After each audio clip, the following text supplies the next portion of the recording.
የመላው ዓለምን ትኩረት የሳበው የዓለማችንን የፖለቲካ ዳይናሚክስ እየቀየረ ያለውና የዓለም ኢኮኖሚ ላይ ከወዲሁ ጫናን ያሳደረው ጦርነት ሰባተኛ ቀኑን ይዟል።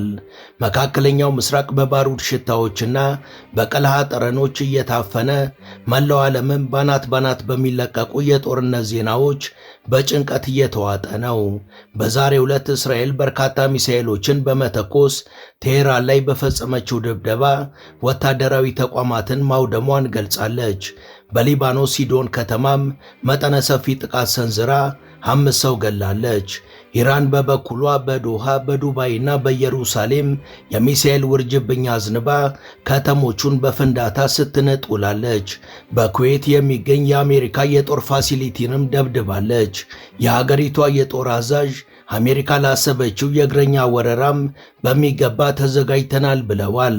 ለዚህም እጅግ አስገራሚና አነጋጋሪ የሆነ መጨረሻ የሌላቸው በሚመስሉ ዋሻዎች ውስጥ የተከማቹ በርካታ ሚሳኤሎችንና የሻሂድ ድሮኖች የተከማቹበትን ከመሬት በታች ያለ ግዙፍ ዋሻ የሚያሳይ ተንቀሳቃሽ ምስልን ይፋ አድርጋለች። ቀጠናው በውጥረት ላይ ይገኛል። ሳውዲ የነዳጅ ዘይቷን ለውጭ ገበያ ለማቅረብ ከወዲሁ መቸገር ጀምራለች። መላው አውሮፓን በነዳጅ እጥረት ታምሷል። የሩሲያ ነዳጅ በአንጻሩ በእጅጉ ተፈላጊ ሆኗል። መውጫ መግቢያው የጠፋቸው አውሮፓውያኑም ሩሲያ ላይ የጣሏቸውን ማዕቀቦች ለማንሳት እያኮበኮቡ ነው። አሜሪካ በበኩሏ ዛሬ ምሳ ሰዓት በቴሄራን የሚገኝ የመጀመሪያ ደረጃ ትምህርት ቤትን አውድማለች። የትምህርት ቤቱ መምህራንም አሜሪካ የኢራንን ሕዝብ ነፃ አወጣችኋለሁ የምትለን ገድላን በመጨረስ ነው ወይ ሲሉ ጠይቀዋል።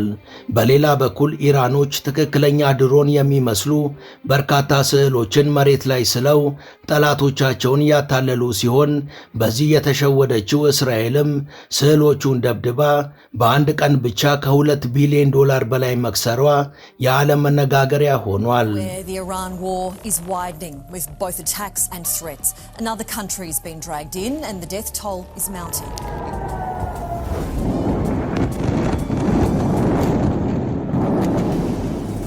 አፍሪካ ህብረት አቅራቢያ የምስራቅ አፍሪካ ግዙፍ እስላማዊ ማዕከል አልነጃሺ ፊት ለፊት የንግድ ሱቆችን በመሸጥ ላይ ነን። ሱቆችን ከ26 ካሬ ጀምሮ በ900 ሺህ ብር ቅድመ ክፍያ በመሸጥ ላይ ነን። ሱቆን በ24 ወራት ውስጥ ጠንቀቅ አድርገን እናስረክቦታለን። በተጨማሪም የመኖሪያ አፓርትመንት በቡልጋሪያና ቧሪ 100% ለሚከፍሉ ደንበኞች ባለ 1 መኝታ በ5.5 ሚሊዮን፣ ባለ 2 መኝታ በ6.6 ሚሊዮን፣ ባለ 3 መኝታ በ10 ሚሊዮን ብር ብቻ ይዘን ቀርበናል። አሊያም በ20 በመቶ ቅድመ ክፍያ ቀሪውን በ3 ዓመት ይከፍላሉ። ልብ ይበሉ፣ ይህ ቅናሽ የሚቆየው ለ10 ቀናት ብቻ ነው። ለበለጠ መረጃ በ0969 51 0009 ይደውሉ።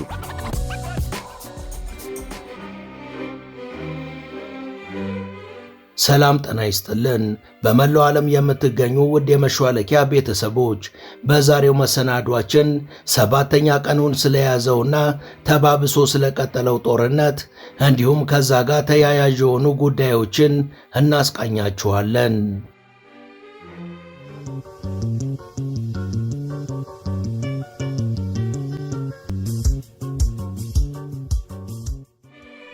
ሰባተኛ ቀኑን ባስቆጠረው ጦርነት ኢራን ዛሬ ንጋት ላይ ቴል አቪቭን ስትደበድብ አድራለች።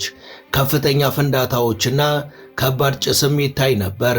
በሌላ በኩል እስራኤል ሊባኖስ ላይ እየሰነዘረች ባለው ጥቃት እስካሁን 102 ሰዎች ሲሞቱ 638 ሰዎች ቆስለዋል። በአሁኑ ሰዓትም ከ15000 በላይ ክሩዝ መርከቦች በገልፍ አካባቢ እንቅስቃሴ አቁመው ቆመዋል። 7 ቀናትን ባስቆጠረው ጦርነት 330,000 ሰዎች ከመካከለኛው ምስራቅ አገራት ተፈናቅለዋል። ከኢራን ርዕሰ መዲና ቴሄራን 100,000 ሰዎች ቅሌን ጨርቄን ሳይሉ ከተማዋን ለቀው ወጥተዋል። ትላንት ሌሊት አሜሪካና እስራኤል ጥቃታቸውን መቀጠላቸውን ተከትሎ በቴሄራን ፍንዳታዎች ተሰምተዋል። ምሽት ላይ በመላው ኢራን ፍንዳታዎችን መከሰታቸው የተዘገበ ሲሆን እስራኤል በቴሄራን ላይ አዳዲስ ጥቃቶችን እያካሄደች መሆኑን አስታውቃለች። አሜሪካና እስራኤል ኢራንን በቦምብ መደብደባቸውን የቀጠሉ ሲሆን ቅዳሜ ዕለት ግጭቱ ከተጀመረ ወዲህ ባሉት 7 ቀናት ቢያንስ 1230 ሰዎች ተገለዋል። የእስራኤል ኃይሎች በሊባኖስ ላይም ጥቃት ማድረሳቸውን ቀጥለዋል። የኢራን ጦር በበኩሉ ከጠዋት ጀምሮ 7 ድሮኖችን መቶ መጣሉን አስታውቋል። የኢራን ጦር ከአብዮታዊ ዘቡ ጋር በመተባበር በርካታ ሚሳኤሎችን እንደጣለም ገልጿል። በመግለጫው ኃይሎቻችንና አብዮታዊ ዘባችን ከጠዋት ጀምሮ ሄርሜስ እና ኤሚኪው አይነቶችን ጨምሮ 7 ድሮኖችን መተው ጥለዋል ብሏል። በሌላ በኩል የተባበሩት አረብ ኤሚሬትስ የአየር መከላከያ ስርዓት ፈተና ውስጥ ገብቷል። በአቡዳቢ የአየር መከላከያ ሚሳኤሎች የሌሊቱን ሰማይ ሲያደምቁት ታይተዋል። ቀደም ባለው ሰዓት ቢያንስ 131 ድሮኖችና 6 ባላስቲክ ሚሳኤሎች ወደ ሀገሪቷ እንደተተኮሱ ታውቋል። በተለይም ባለፉት 6 ቀናት ሀገሪቷን በተደጋጋሚ ሲመቱ የቆዩት ድሮኖች፣ ባላስቲክና ክሩዝ ሚሳኤሎች የተባበሩት አረብ ኤሚሬትስ ያላትን የአየር መከላከያ አቅም ፈትነውታል።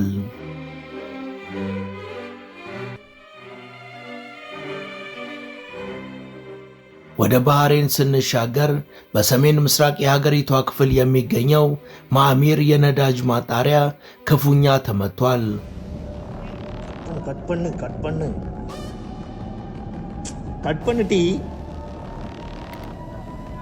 በሀገሪቷ ውስጥ የአደጋ ጊዜ ሳይረኖች የተሰሙ ሲሆን ሰዎችም በስልኮቻቸው መልእክት እየደረሳቸውና መጠለያዎችን እንዲይዙ እንዲሁም ተጨማሪ መረጃዎችን እንዲጠብቁ ተነግሯቸዋል። የሊባኖስ ፕሬዝዳንት በበኩላቸው የፈረንሳዩ ማክሮን እስራኤል በቤሩት የምታደርገውን የጅምላ ጥቃት እንዲያስቆሙ ጠይቀዋል። ፕሬዝዳንት ጆሴፍ ኦውን የፈረንሳይ ፕሬዝዳንት ኢማኑኤል ማክሮን ጣልቃ እንዲገቡና እስራኤል በዋና ከተማዋ ደቡባዊ ክፍል በዳሄ ክልል ልትፈጽም ያቀደችውን የጅምላ ቦምብ ጥቃት እንዲያስቆሙ ጠይቀዋል። ቀደም ሲል እስራኤል በመቶ ሺዎች የሚቆጠሩ ሰዎች በሚኖሩበት በደቡባዊው የከተማ ክፍል የግዳጅ ማፈናቀል ትዕዛዝን አስተላልፋ ነበር። ሂዝቦላ በበኩሉ በድንበር አካባቢ በሚገኘው ባላት በተባለው ቦታ የእስራኤል ወታደሮችን በሚሳኤል መምታቱን አስታውቋል። ቡድኑ ባወጣው መግለጫ በአካባቢው የተሰባሰቡ የእስራኤል ወታደሮችን ከተከተለ በኋላ ሚሳኤል ማስወንጨፉንና ኢላማውን በትክክል መምታቱን ገልጿል። በሌላ በኩል ኢራን የሆርሙዝ ወሽመጥን ዘግታለች የሚለውን ክስ መሰረተ ቢስ ስትል አስተባብላለች።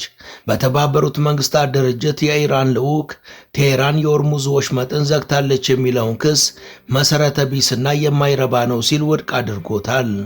ሰኞ ዕለት የኢራን መንግስት ሚዲያ የሆርሙዝ ወሽመጥ እንደተዘጋና ለማለፍ የሚሞክር ማንኛውም መርከብ ኢራን እንደምትመታው ዘግቦ እንደነበር ይታወሳል።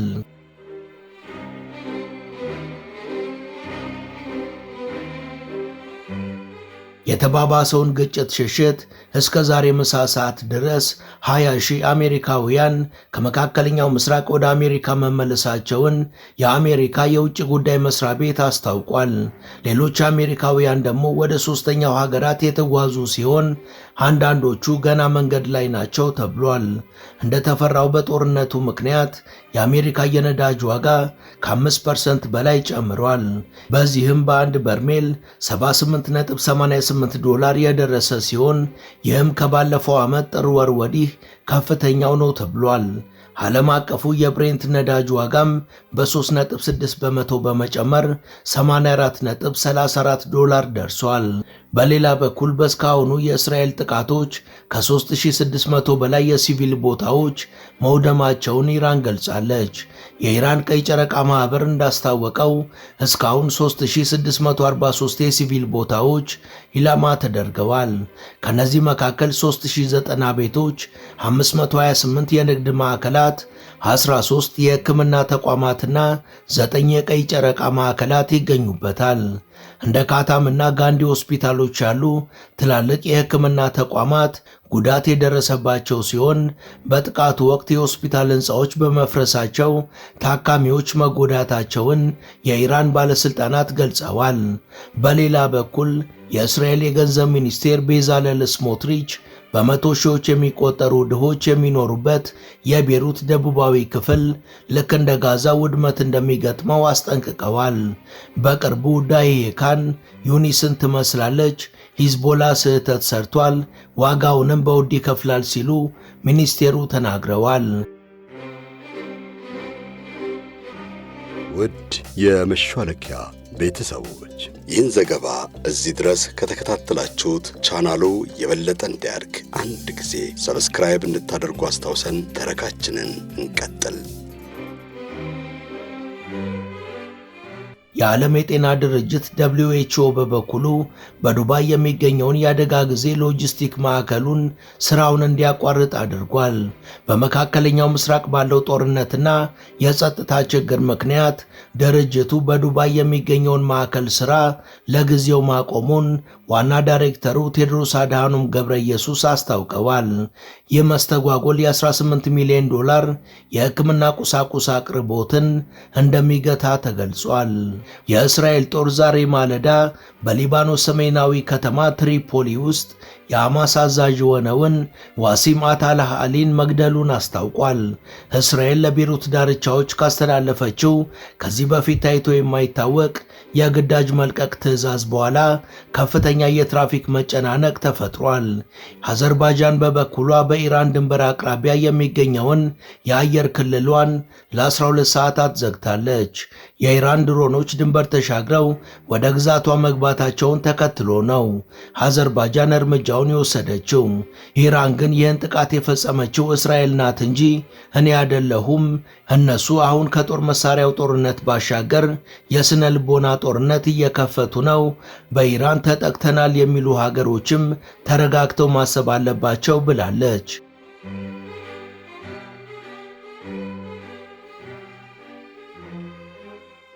ትራምፕ ሀገራቸው የማያልቅ ወሳኝ የጦር መሳሪያዎች አቅርቦት እንዳሏት ቢናገሩም እውነታው ግን ፍጹም ሌላ እንደሆነ አስደንጋጭ መረጃዎች እየወጡ ነው። ኢራን ጠላቶቿ ዝቅ አድርገው አስበው በድርድር ስም ጊዜ ገዝተው ለምሳ ሲያስቧት እሷ ቁርስ ወደ ማድረግ ተሸጋግራለች። ድርድር እምቢኝ፣ በጠላቶቼ ላይም የገሃነም በሮች ይከፈታሉ፣ የበቀል በትሬም ከዚህ የባሰ የከፋ ነው ስትል በርካታ ሚሳኤሎችና የሻይድ ድሮኖች የተከማቹበትን ግዙፍ ከመሬት በታች ያለ ዋሻ ይፋ አድርጋለች። አስደንጋጭ የሆኑና ረጅም በሆኑ የኮንክሪት ዋሻዎች ውስጥ በረድፍ የተሰደሩ የሮኬት መተኮሻዎችንና ሰው አልባ አውሮፕላኖቿን ለዓለም ያሳየችው ኢራን መጨረሻ የሌላቸው በሚመስሉ ዋሻዎች ውስጥ የተከማቹ የሻይድ 136 ድሮኖችና በከባድ ተሽከርካሪዎች ላይ የተጫኑ ባላስቲክ ሚሳኤሎቿ ገና እንዳልተነኩ አስታውቃለች።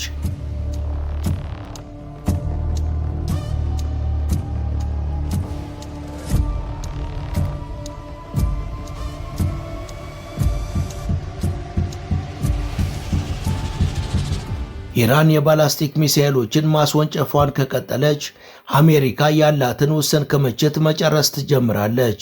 ወታደራዊ ተንታኞች የአሜሪካ የጦር አቅም ጦርነቱ ባለው ጥቂት ቀናት መመናመኑን በይፋ መናገር ጀምረዋል። ትራምፕ ባሳለፍነው ሳምንት መጨረሻ ላይ ከአሜሪካ የጦር መሳሪያ አምራቾች ጋር ለመገናኘት መዘጋጀታቸው ሀገራቸው የጦር መሳሪያ ክምችት አደጋ እንዳለባት የሚያሳይ ዋነኛ ምልክት እንደሆነም እየተገለጸ ነው። በአሜሪካ እንቅልባ የታዘለችው እስራኤልም መጨረሻዋ ምን እንደሆነ መገመት ባይከብድም አሜሪካ ግን በሶማሊያና በአፍጋኒስታን ከገጠማት ውርደት የላቀውና ዓለም ላይ ያላትን ተጽዕኖ ለአንዴና ለመጨረሻ ጊዜ የሚቋጭና ቅስም ሰባሪ እንደሚሆን ከወዲሁ የሚያሳይ ነው ተብሏል።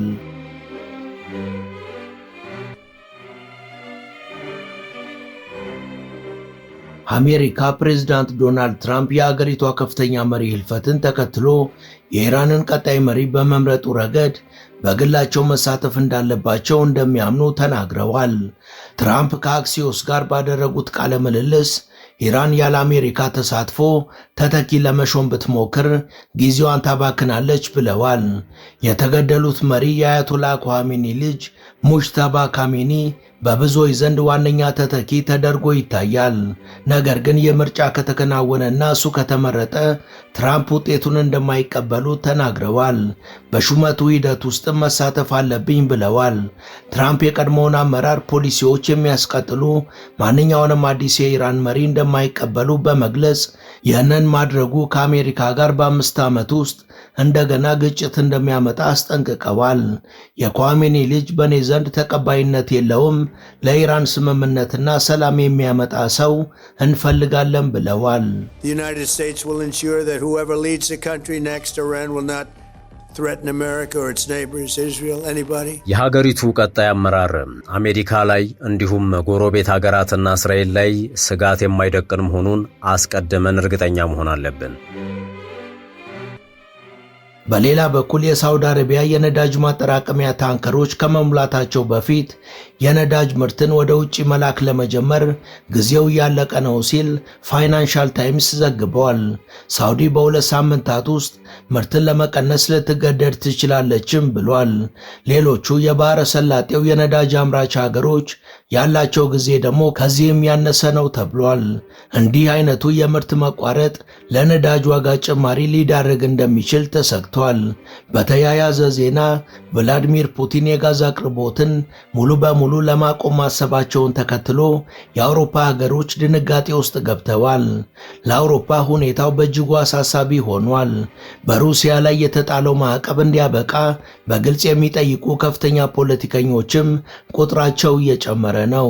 ፈረንሳይም በኢራን ያለው ሁከት በተራ ዜጎቿ ላይ የዋጋ ንረት እንዳያስከትል በመፍራት ሁኔታውን በቅርበት እየተከታተለች ነው።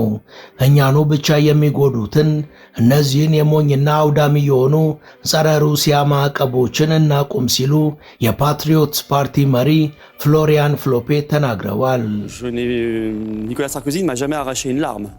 Son sort judiciaire non plus, c'est un homme qui apparaît dans énormément de dossiers. እኛ ቀድሞውኑ ሩሲያ ላይ ማዕቀብ ስንጥል ነው ከባድ ስህተት የሰራ ነው። አሁን ደግሞ ወለም ዘለም ሳንል ሩሲያ ላይ የጣልናቸውን ማዕቀቦች ማንሳት አለብን። የሃንጋሪው የውጭ ጉዳይ ሚኒስቴር ጂቫርቶ ደግሞ በመካከለኛው ምስራቅ እየጨመረ በመጣው ውጥረት ምክንያት የሀገሪቷን የኃይል አቅርቦት ለማረጋገጥ በአስቸኳይ ወደ ሞስኮ በረዋል። ሩሲያ እንደደረሱም አሁን በሞስኮ የሚገኘው ለዚሁ ለነዳጅ ጉዳይ ነው። በዚህ ቀውስ ወቅት ሃንጋሪ የኤነርጂ ደህንነቷን ለመጠበቅ የሚያስፈልጋትን ነዳጅና ጋዝ ማግኘቷን ለማረጋገጥ የቻልነውን ያህል እንጥራለን ብለዋል። ጀርመን በበኩሏ የዋጋ ንረትን ለማረጋጋት በሽዌት በኩል የሩሲያ ነዳጅን ለመጠቀም የሚያስችላትን ሁኔታ መፍጠር አለባት ሲሉ ሳራ ዋግኔት ተናግረዋል። የጀርመን BSW ፓርቲ መሪ የሆኑት ሳራ የፌዴራል መንግስቱ እርምጃ ካልወሰደ የኤነርጂ ዋጋ መጨመር ወደ ከፍተኛ የዋጋ ንረት መመለስና ወደ ተጨማሪ ኪሳራ ይመራል ብለዋል።